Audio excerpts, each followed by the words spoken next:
এক শান্ত গ্রামে থাকত এক দয়ালু বিড়াল। সকালবেলার সোনালি আলোয় সে দৃঢ় চোখে চারপাশের পৃথিবীর দিকে তাকাতে লাগল। প্রতিদিন সকালের মতো সে গেল নদীর ধারে। ঠান্ডা জলে গা ভিজিয়ে ধৈর্য ধরে অপেক্ষা করল একটি মাছ ধরার জন্য। হঠাৎই নদী কেঁপে উঠল। বিশাল এক দানব আকৃতির মাছকে ওপর দিকে চাগিয়ে ধরল বিড়াল।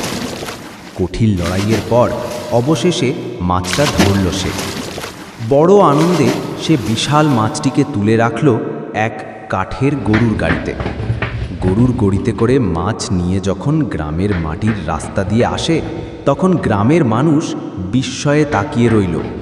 এমন দৃশ্য তারা কখনো দেখেনি আগে। ঘরে ফিরে বিড়াল মাছ কেটে রাখল। মাটির হাঁড়িতে ফুটতে লাগলো সুস্বাদু মাছের ঝোল। ধোঁয়া ভেসে উঠতেই গোটা গ্রামে ছড়িয়ে পড়ল অনবদ্য এই গন্ধ। প্রতিবেশীরা কৌতূহলে উঁকি দিল বিড়ালের ঘরে। পিতলের থালায় সুন্দরভাবে মাছের ঝোল সাজানো হলো। পাশে মাটির কাপ আর সরল সাজসজ্জা, কিন্তু তাতে লুকিয়েছিল ভালোবাসার ছোঁয়া। মুখে হাসি নিয়ে বিড়াল ঢাকল তার প্রিয় ঠাকুমাকে। সাদা শাড়ি পরা বৃদ্ধা ঠাকুমাকে কাঠের চেয়ারে বসালো।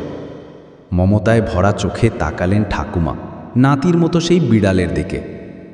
বিড়ালটা ঠাকুমাকে হাত তুলে বলল, তুমিও খাও, আমাকেও খাইয়ে বাও। ঠাকুমা ভালোবাসায় মুখে ফুটল এক অমূল্য হাসি।